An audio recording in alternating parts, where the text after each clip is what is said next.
Have you ever wondered why some people say that divorce feels like a death, while others describe it as waking up in a completely unfamiliar life? It isn't just because a marriage ended. It's because long before your routines change or your home feels different, something inside your brain begins to reorganize itself. The person you thought you were, the future you imagined, even the way your nervous system responds to everyday moments can all shift in ways most people never expect. And once you understand what's really happening beneath the surface, you'll never look at divorce the same way again. If you've been through a divorce, are going through one now, or you're trying to understand why someone you love seems like a completely different person afterward, there's something important to know. Divorce doesn't simply end a relationship. It disrupts one of the brain's most powerful emotional systems, attachment. And when attachment is disrupted, the effects reach far beyond sadness. They influence memory, decision-making, stress, identity, trust, and even the way your brain predicts the future.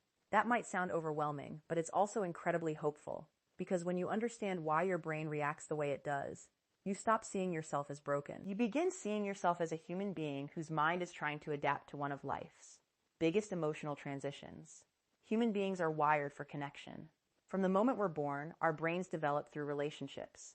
The people who comfort us, protect us, and respond to our needs become part of the way our nervous system understands safety. This is the foundation of what psychologists call attachment theory, first developed by psychiatrist John Bowlby and later expanded by researcher Mary Ainsworth. Their work showed that our earliest relationships create internal expectations about love, trust, closeness, and emotional security. These early experiences don't determine our future forever, but they do influence how we experience adult relationships. For many people, a spouse eventually becomes the primary attachment figure. They're the person your brain expects to come home to, share problems with, celebrate victories with, and help regulate emotional stress. Over years together, your nervous system quietly adapts to their presence. What's fascinating is that your brain begins treating this person almost like part of your own internal stability. Their voice can calm your anxiety. Their presence can lower stress hormones. Their reassurance can help your brain recover from difficult experiences much faster than if you face them alone. That's why divorce often feels confusing. People expect emotional pain, but they're surprised by everything else. They forget simple things. They struggle to concentrate at work. They make decisions they normally wouldn't. They lose motivation. Some become emotionally numb. Others feel overwhelmed by emotions that seem impossible to control. This isn't simply a lack of willpower. It's what happens when the brain suddenly loses one of the people it has been relying on to help regulate emotional security.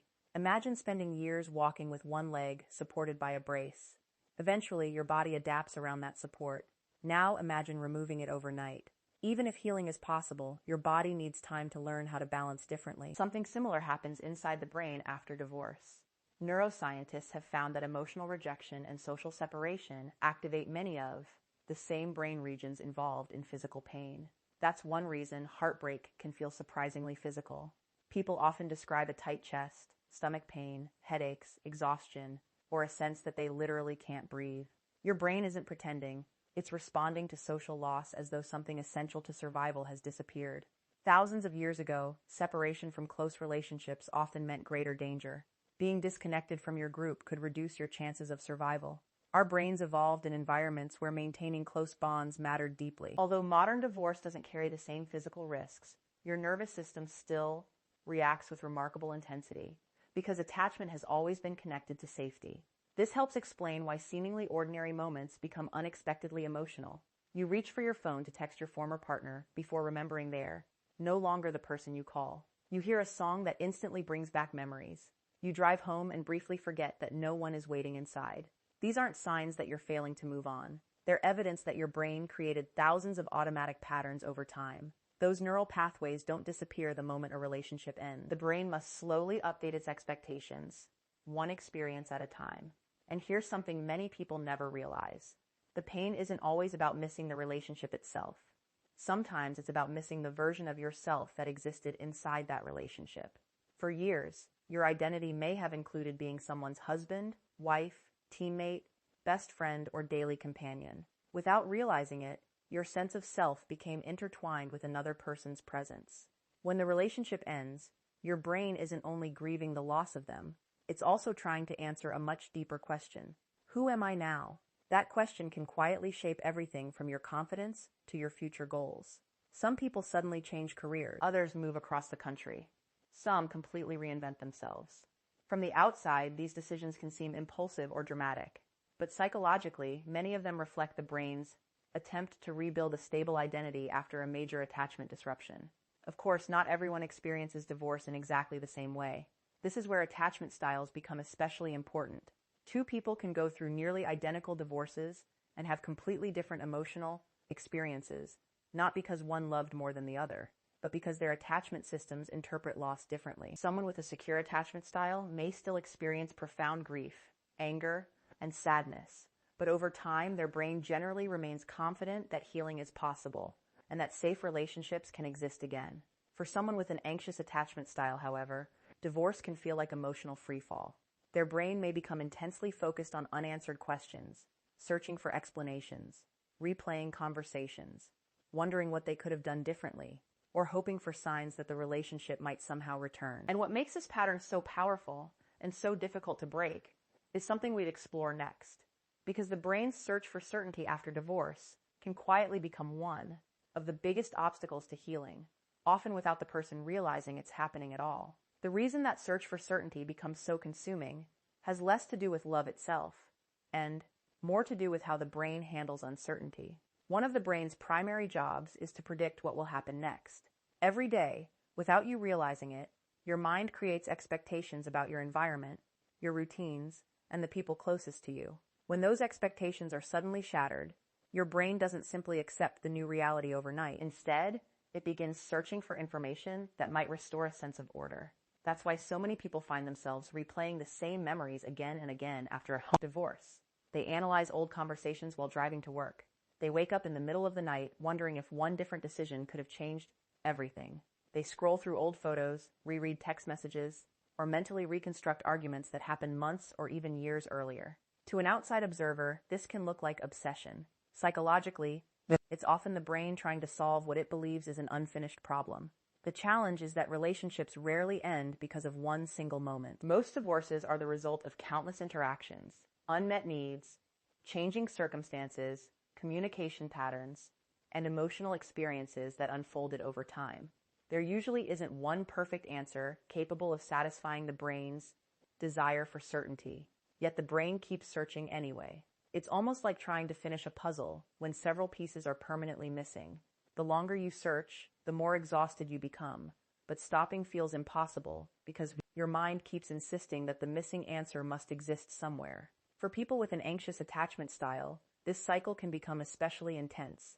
Their attachment system is highly sensitive to signs of emotional distance and separation. After divorce, that sensitivity often turns inward.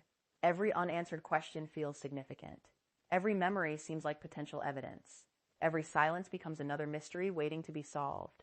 Ironically, the search for certainty often prevents the very healing the person is hoping for. Instead of allowing the brain to gradually adapt to a new reality, it remains emotionally connected to an old one, constantly asking questions that may never have complete answers. On the other hand, someone with an avoidant attachment style may experience something that looks completely different from the outside. They might appear calm. They may throw themselves into work. They may begin dating quickly or insist they feel relieved rather than heartbroken.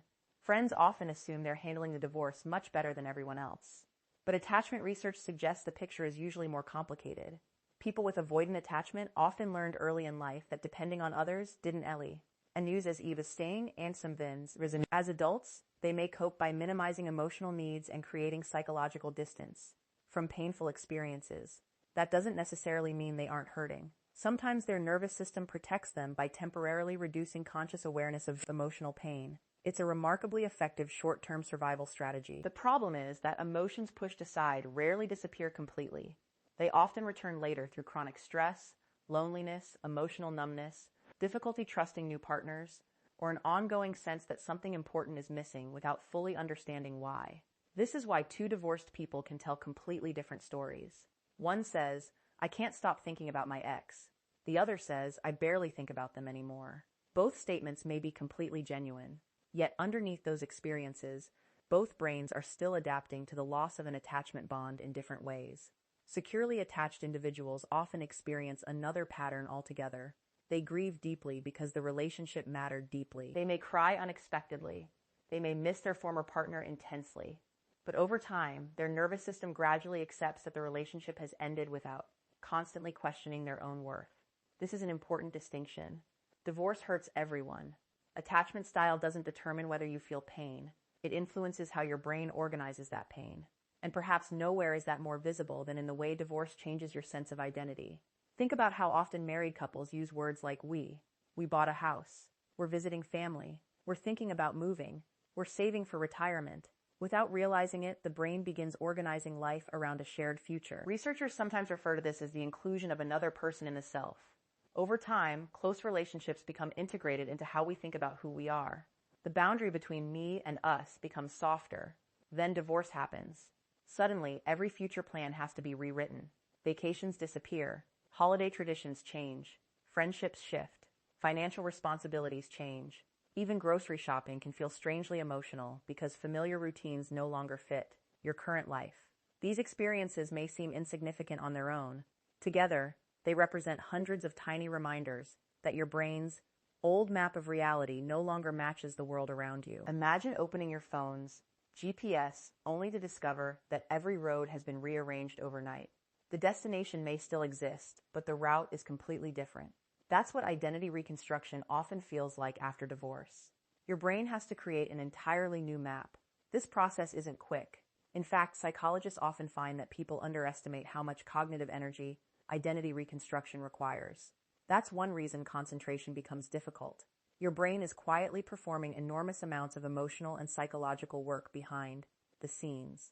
At the same time, your stress system may remain activated for weeks or even months. Elevated stress can make sleep less restorative, reduce emotional flexibility, and make small everyday challenges feel much larger than they normally would. Have you ever noticed how a minor inconvenience suddenly feels overwhelming during a difficult season of life? Maybe someone cuts you off in traffic. Maybe you misplace your keys. Maybe a coworker makes an innocent comment that somehow leaves you feeling unusually emotional. Those reactions aren't necessarily about the event itself.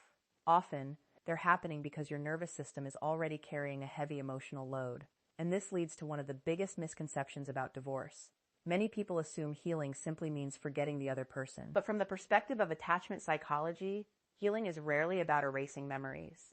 It's about teaching your brain that safety, connection, and a meaningful future are still possible, even after one of the most important relationships in your life has come to an end. And understanding how the brain slowly learns that lesson may completely change the way you connection. Think about recovery. One of the most remarkable things about the human brain is that it's constantly changing. Neuroscientists call this neuroplasticity, the brain's ability to adapt by creating new neural pathways throughout life.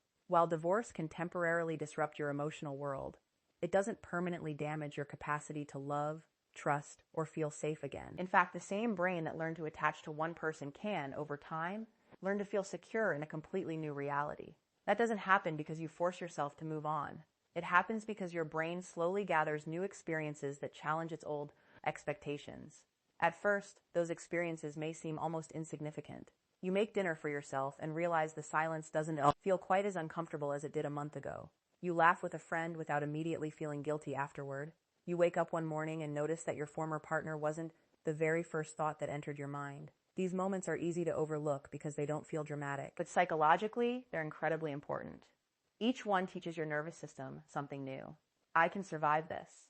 I can experience safety without the relationship I lost. My future is beginning to feel real again. Healing rarely arrives all at once. It usually appears so gradually that people don't recognize it while it's happening. Then one day they realize they haven't checked their ex's social media in weeks. They hear a song that once made them cry, and instead of feeling overwhelmed, they simply remember a chapter of life that has ended. The memories remain. The emotional intensity changes. That's because the brain isn't deleting the past. It's reorganizing it. The relationship slowly moves from being an active emotional emergency into becoming part of your personal history. This process can feel frustrating because it's rarely linear. Some mornings you may feel hopeful and optimistic. Then, seemingly out of nowhere, a familiar scent, a holiday, or a random photograph pulls you right back into grief. Many people interpret these moments as proof they've made no progress. They're mistaken. Attachment recovery often happens in waves. The brain doesn't heal in a straight line because emotional memories are stored across multiple systems involving emotion, sensation, memory, and meaning.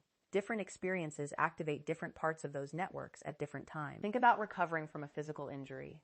There are good days, there are painful days. A difficult day doesn't erase weeks of healing. The same principle applies emotionally. One difficult afternoon doesn't mean you're back where you started. It simply means your brain encountered another reminder that it's still learning how to process. Understanding this can replace self-criticism with patience. Instead of asking, "Why am I still feeling this?"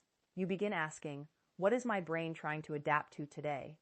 That shift matters because self-compassion isn't just emotionally comforting. Research suggests that responding to yourself with kindness rather than harsh judgment helps reduce stress responses and supports healthier emotional regulation over time. Ironically, many divorced individuals become their own harshest critics. They tell themselves they should be stronger, they should have healed faster, they shouldn't still miss someone who hurt them. But attachment doesn't operate according to logic alone. You can intellectually understand that a relationship needed to end while your nervous system is still grieving the loss of emotional familiarity. Those two realities can exist together, and recognizing that reduces shame.